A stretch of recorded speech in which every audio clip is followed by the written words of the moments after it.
Bagian selanjutnya merupakan bagian yang cukup penting di bahasan kita hari ini, yaitu bagaimana cara untuk menghitung waktu yang diperlukan untuk baca data di hard disk. Di bagian ini ada sedikit ya materi hitung-hitungan.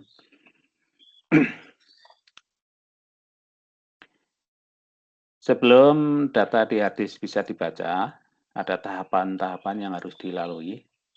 Mirip seperti kemarin di memori ya, RAM.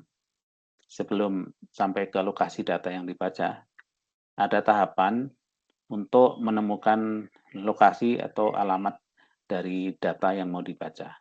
Kalau di RAM kemarin ada tahapan yang disebut dengan decode.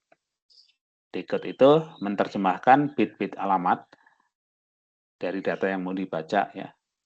Bit-bit itu diterjemahkan sehingga diperoleh informasi data yang mau dibaca ada di bank nomor berapa, kemudian slackline X-nya berapa, slackline Y-nya berapa.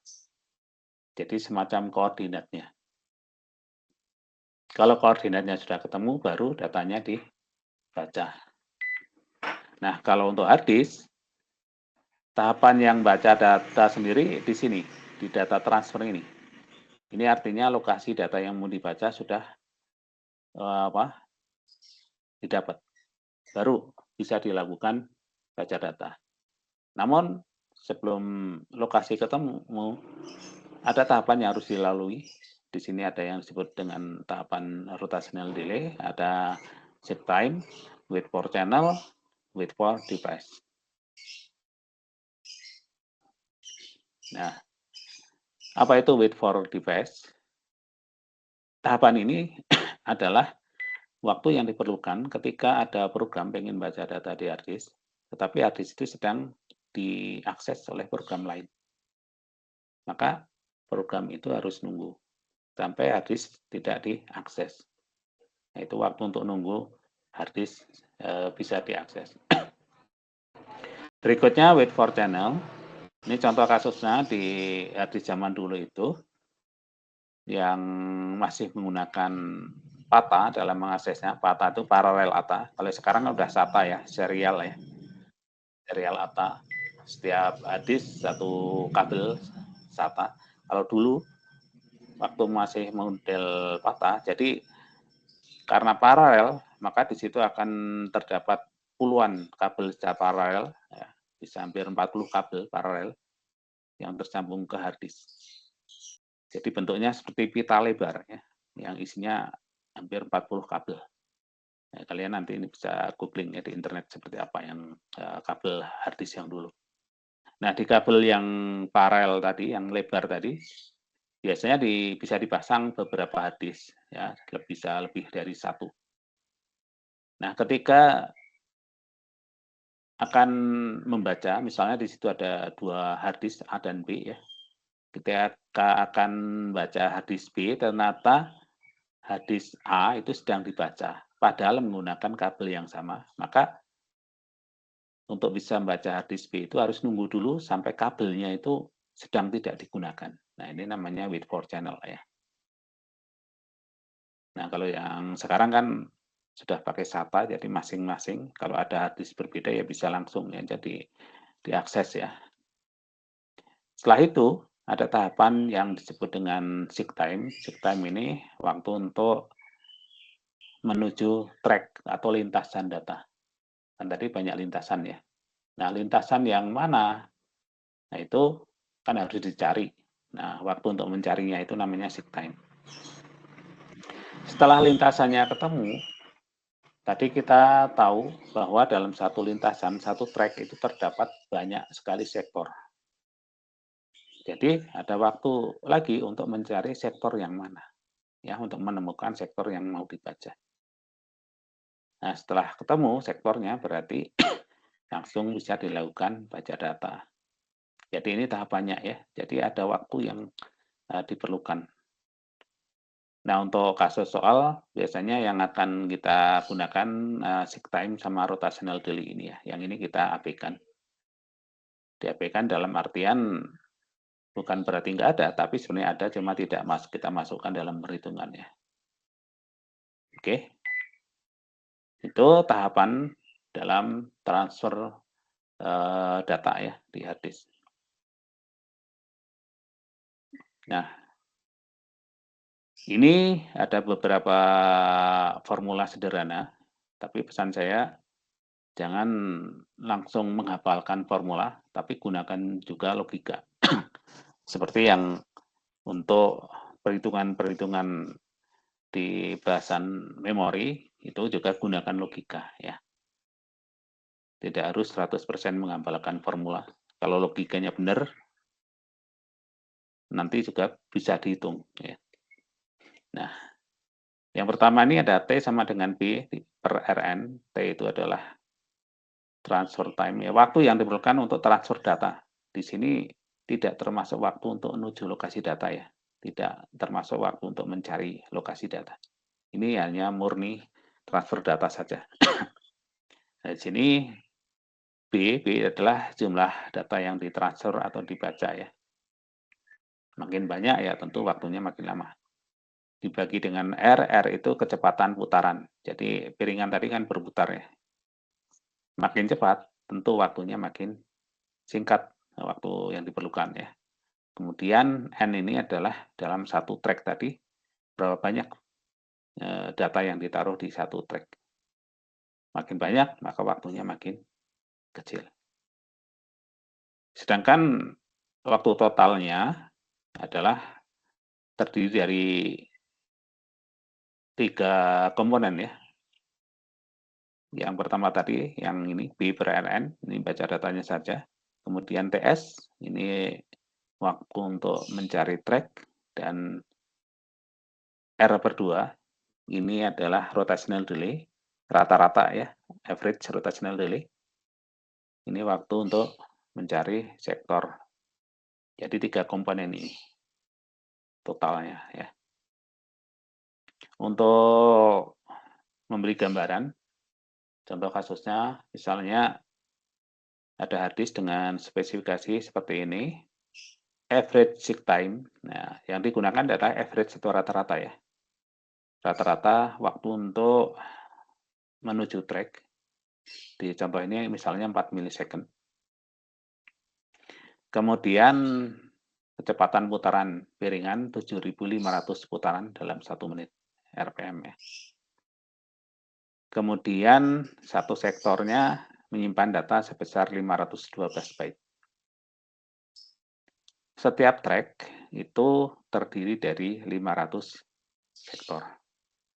Nah, yang ditanyakan adalah kalau ada data yang terletak di 2.500 sektor, atau ini ukurannya sebesar 1,22 MB, ini butuh waktu berapa lama untuk membaca data tersebut?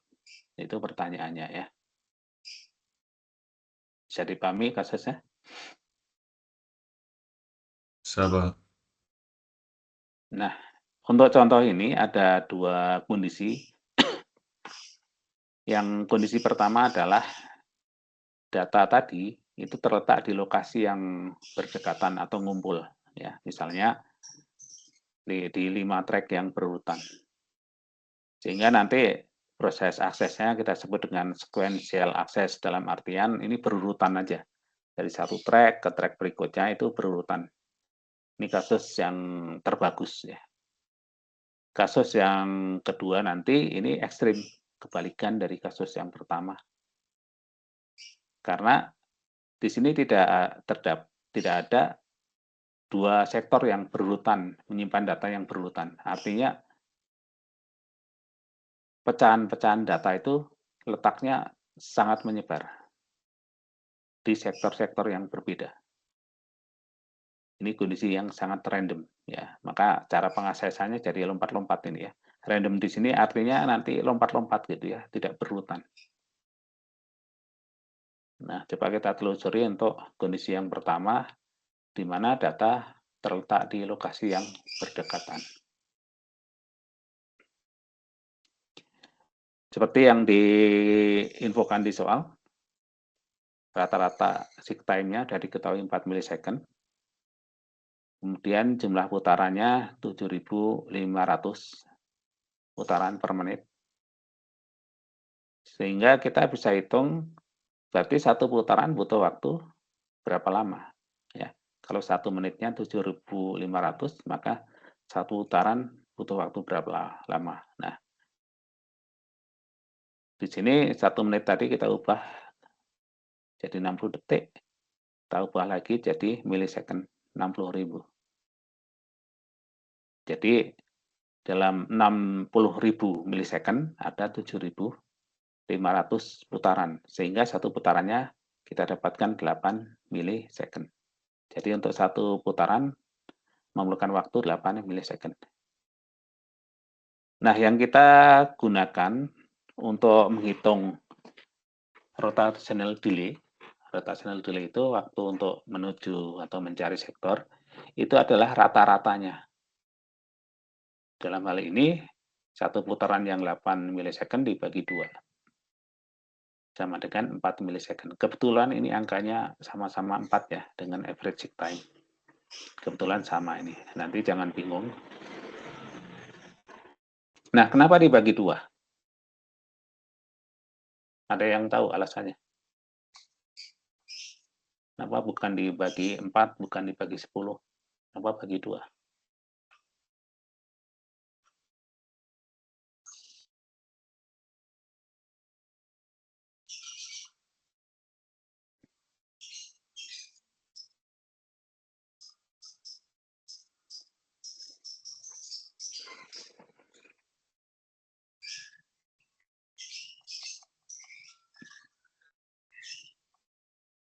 Ada yang mau berpendapat? Oke, kembali ke gambar yang ini ya. Ini contoh layout. Ini lintasan, misal ya. Misal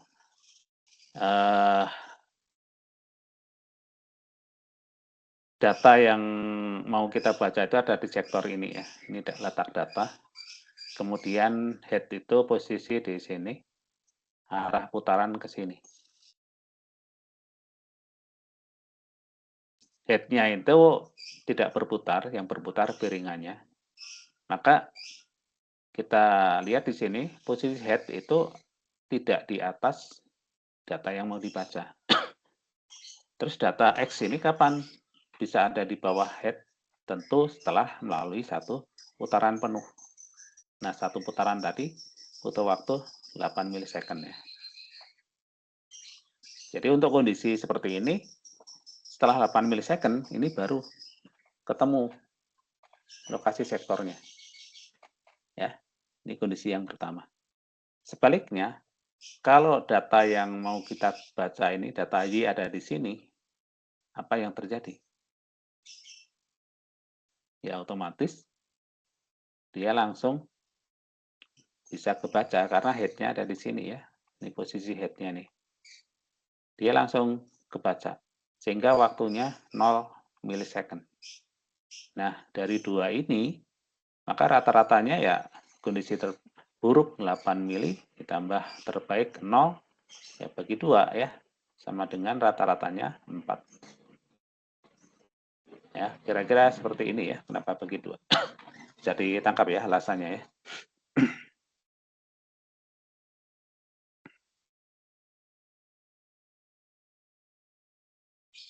Yeah.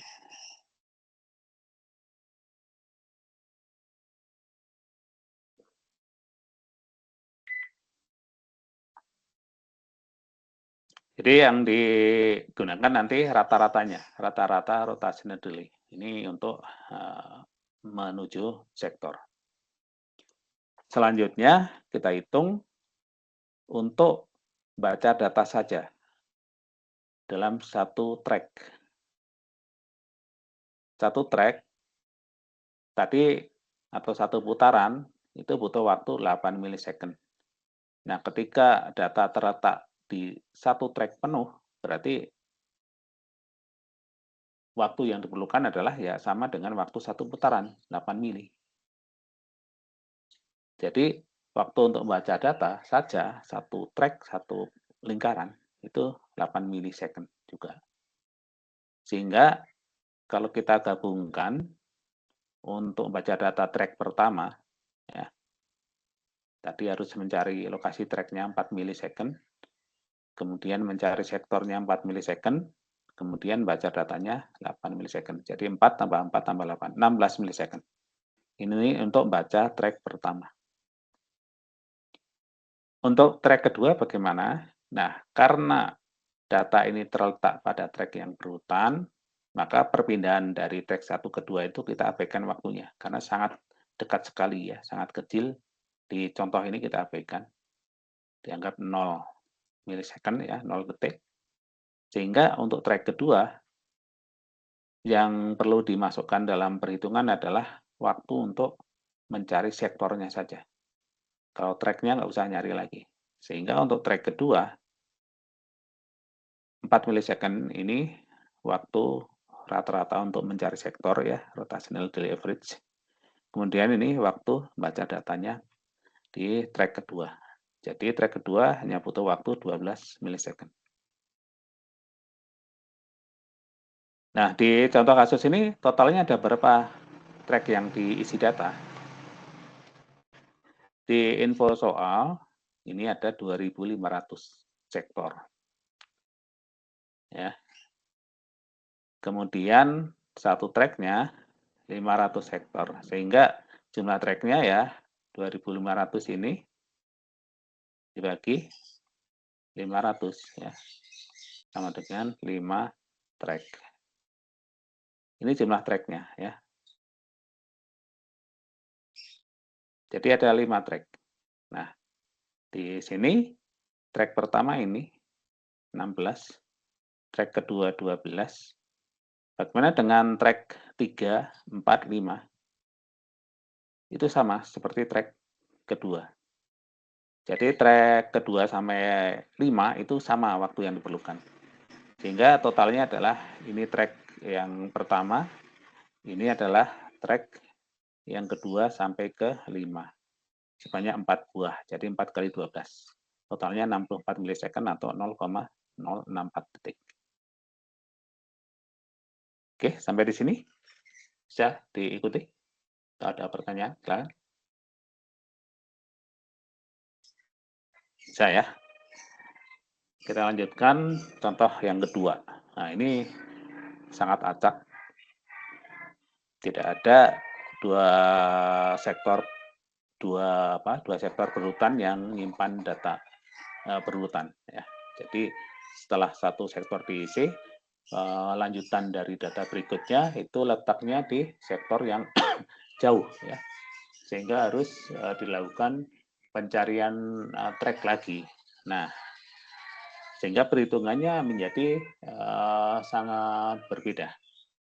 Jadi setiap membaca data satu sektor harus mencari track dan mencari sektor.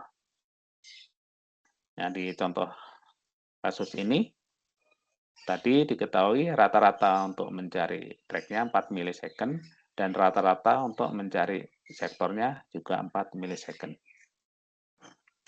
Kemudian waktu untuk membaca satu sektor, ini baca data saja ya, tidak termasuk proses pencarian.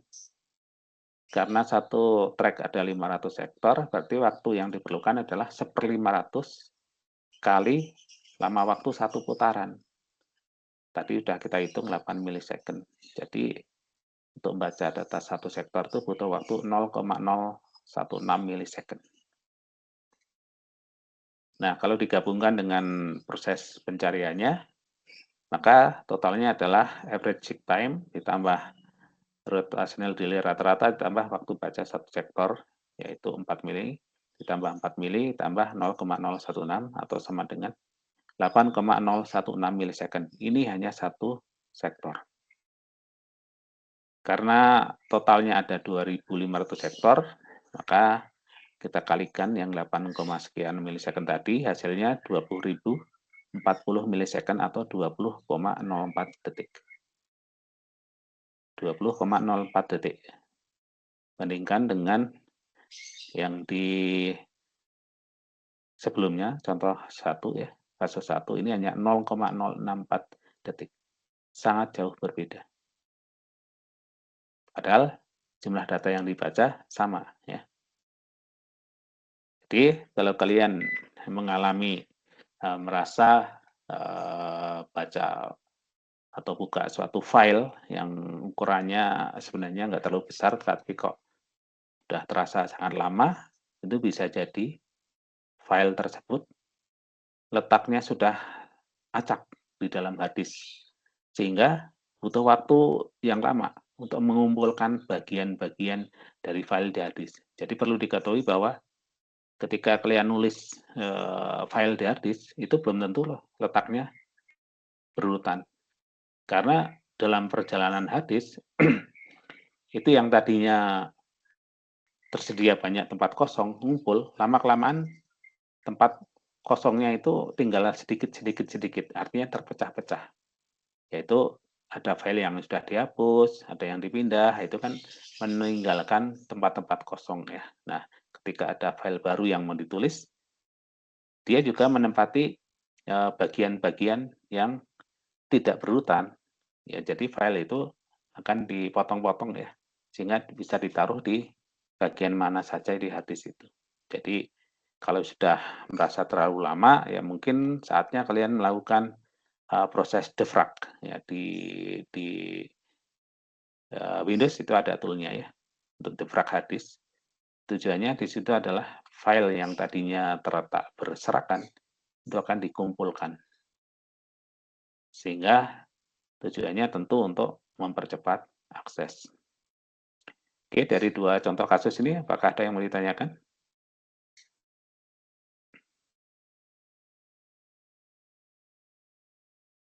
Jika tidak ada, kita lihat contoh spesifikasi beberapa jenis hard disk. Ya, tentu ini hard disk yang udah agak lama ya, karena kita lihat di sini order kapasitinya ini masih dalam giga ya.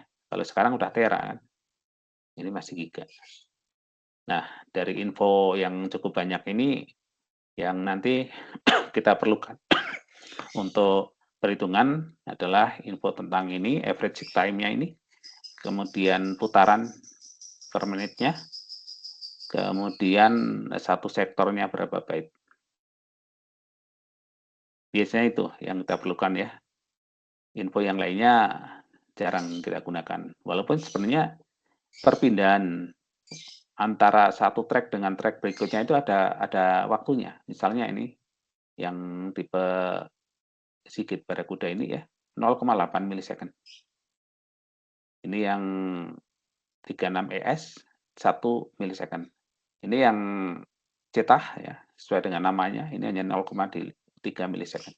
Jadi sebenarnya antar track itu ada butuh waktu juga. Tapi ini biasanya kita abaikan ya, anggaplah 0 gitu ya. Kemudian di sini yang kita lihat sama ini per sektornya ya. Data yang disimpannya sama ini, 512. Jumlah sektor tiap tracknya ini juga beda-beda nih. Tergantung tipenya atau mereknya ya. Ini beda-beda. Tergantung desainer dari hard disk itu.